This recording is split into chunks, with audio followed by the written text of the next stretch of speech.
Hello दोस्तों। SSC CGL 2022 का कल फाइनल रिजल्ट आउट हुआ। रिजल्ट जाकर के रात में आउट हुआ था और उसको देखने के बाद बहुत छात्रों को तो रोजगार मिली, लेकिन बहुत छात्रों की नींद उड़ गई क्योंकि इतना हाई कट ऑफ सोचा नहीं था। और कि इतना हाई कट ऑफ भी जा सकता है क्योंकि इस बार वैकेंसी भी अच्छी खासी थी।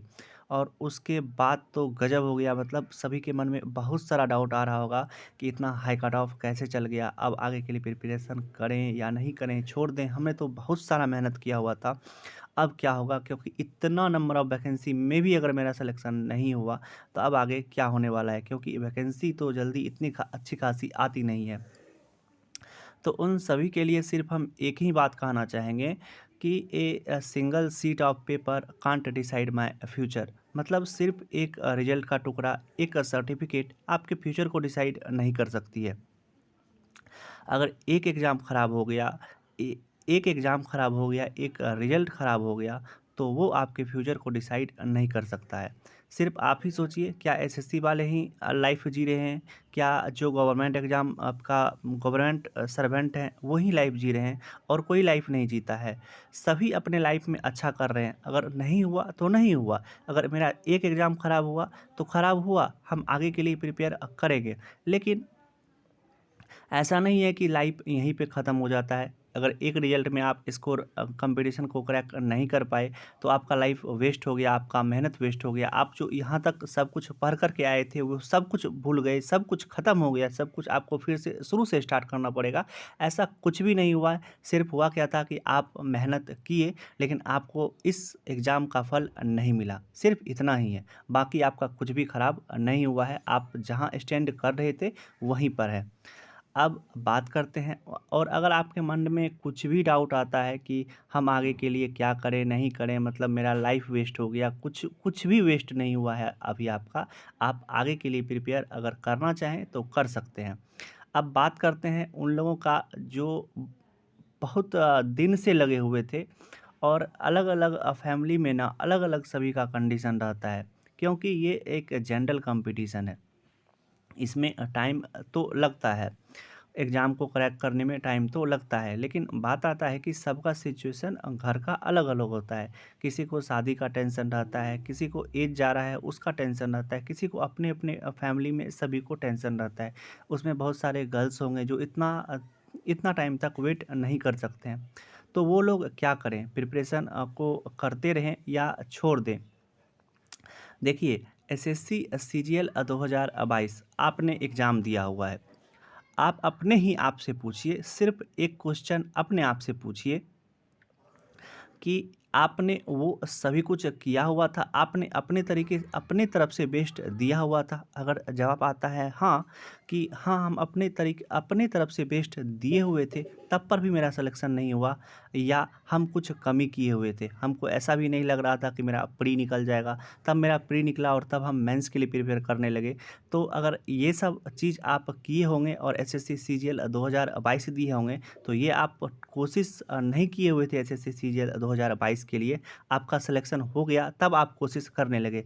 अगर आप शुरू से ही कोशिश कीजिएगा किसी भी एग्ज़ाम के लिए, चाहे वो प्री हो, चाहे वो मेंस हो, तो आपका सिलेक्शन निश्चित होगा। अगर सभी कुछ आप शुरू से किए होंगे तब पर भी आपका सिलेक्शन नहीं होता है, तब आपकी मर्ज़ी है, आप छोड़ कर के भी जा सकते हैं। लेकिन अगर आपने कुछ कमी किया हुआ था, मतलब प्री से पहले मेंस का प्रिपरेशन नहीं कर रहे थे, प्री मेंस दोनों को साथ में नहीं लेकर के चल रहे थे, करंट अफेयर शुरू से नहीं पढ़ रहे थे, आपको पता था कि ये सब पूछा जाएगा, लेकिन आप शुरू से प्रिपेयर नहीं थे उस चीज़ के लिए, तब आपको एक चांस और देना चाहिए, क्योंकि अभी आपने कंपटीशन को ठीक से समझा ही नहीं है कि कंपटीशन होता क्या चीज़ है। कंपटीशन वो डिमांड करता है कि वो एस्पायरेंट को डिमांड करता है, वो जो सभी कुछ को समझे कि मेरा प्री भी होगा, मेरा मेंस भी होगा, मेरा वहाँ पे टाइपिंग टेस्ट भी होगा, तो वो आप शुरू से करिए। आप एग्ज़ाम का वेट नहीं कीजिए कि एग्ज़ाम आएगा, नोटिफ़िकेशन आएगा, तब हम उसका सभी कुछ करेंगे।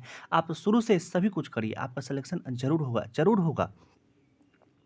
अब फाइनली हम सभी चीज़ के ऊपर बात कर लिए हैं, तब पर भी आपके मन में एक सारा डाउट ना हमेशा रहता होगा, जो सिर्फ़ वीडियो को ये देखने के लिए आए होंगे कि कट ऑफ इतना क्यों गया। अब बात कर लेते हैं कि एसएससी सीजीएल का आखिर इतना कट ऑफ क्यों गया? क्योंकि इतना किसी को भी अंदाज़ा नहीं था कि इतना कट ऑफ जा सकता है। नॉर्मली होता क्या चीज़ है कि किसी ईयर में अगर वैकेंसी ज़्यादा रहता है, तो उसका कट ऑफ उस ईयर उस एग्ज़ाम का कट ऑफ कम जाता है। ऐसा अभी तक जो चलते आ रहा था उस बेसिस पर सभी को लग रहा था कि कट ऑफ इस बार इतना हाई नहीं जाएगी। लेकिन तब पर भी एसएससी सीजीएल का कट ऑफ सभी पोस्ट के लिए हाई ही देखा गया है। इसका सिर्फ एक रीज़न हो सकता है। देखिए वो रीज़न क्या था कि इस बार जो था प्री क्वालिफाइंग नेचर का था। प्री का मार्क्स ऐड नहीं हो रहा था। जो भी मार्क्स ऐड हो रहा था वो सिर्फ मेंस के बेसिस पर आपका ऐड हो रहा था और सभी कुछ क्वालिफाइंग नेचर का था और मेंस में जो भी आप स्कोर किए उसी की वजह से मेरिट बना हुआ था। प्री क्वालिफाइंग नेचर का था। तो और प्री में वो सभी स्टूडेंट वो मतलब एवरेज स्टूडेंट भी सेलेक्ट हुए थे जिनको जो पहले सीजीएल प्री क्रैक नहीं कर रहे थे उनको भी मेंस में बैठने का मौका मिला। मतलब ज़्यादा से ज़्यादा स्टूडेंट जो पहले एसएससी सीजीएल का प्री तक क्वालिफाई नहीं कर रहे थे उन मतलब मेंस देने का काबिलियत रखते हैं, ऐसे सभी स्टूडेंट होते हैं। अगर एसएससी सीजीएल का रहे ना, अगर एसएससी सीजीएल का डायरेक्ट कंपटीशन कर दे, कोई भी प्री आपको देना नहीं पड़ेगा, आप सिर्फ मेंस जा कर के देखिएगा तो इसका कट ऑफ और ऊपर जाएगा, इसका कट ऑफ और ऊपर जाएगा। ये सब इतना गहराई वाला बात आपको कोई नहीं बताएगा। अगर ओपन कंपटीशन कर दे, एसएससी सीजीएल डायरेक्ट मेंस का एग्ज़ाम ले ले तो इसका कट ऑफ ना और ऊपर चल जाएगा। तो इस बार हुआ क्या कि ज़्यादा नंबर ऑफ स्टूडेंट मेंस में अपीयर हुए थे, भले ही सीट ज़्यादा था और जिनको मौका नहीं भी मिला था, मतलब जिनको ये कैपेबिलिटी था कि वो मेंस निकाल सकते हैं, लेकिन उनको ये कैपेबिलिटी नहीं था कि वो प्री निकाल सकते हैं, क्योंकि प्री में आपको स्पीड भी चाहिए और प्री में भी आपको एक्यूरेसी भी चाहिए। तो दोनों चीज़ चाहिए, इसीलिए जल्दी लोगों का प्री ही इसका क्वालिफाई नहीं होता है। तो इस बार उनको भी मौका मिला जो मेंस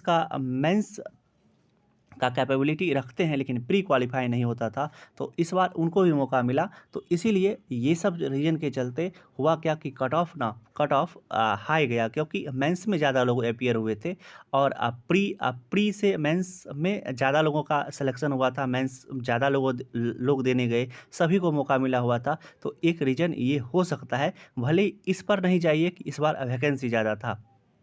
वैकेंसी अगर ज़्यादा रहता है तो सिलेक्शन भी उसी रेशियो में होता है।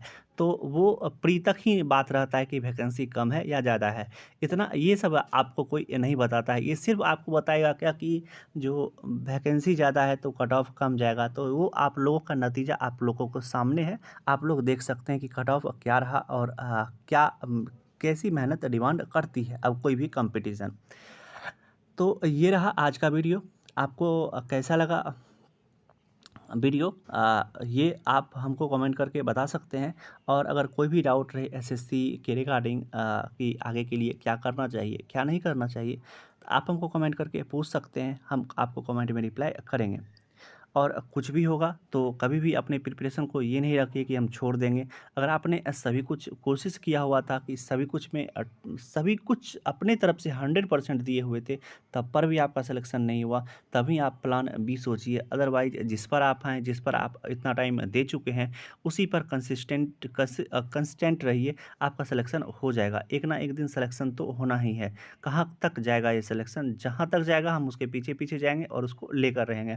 चलिए अब वीडियो को यहीं तक रहने देते हैं, मिलते हैं इसी तरह के किसी दूसरे आखिरी वीडियो में। तब तक आप अपना ध्यान रखिए। Love you, bye bye.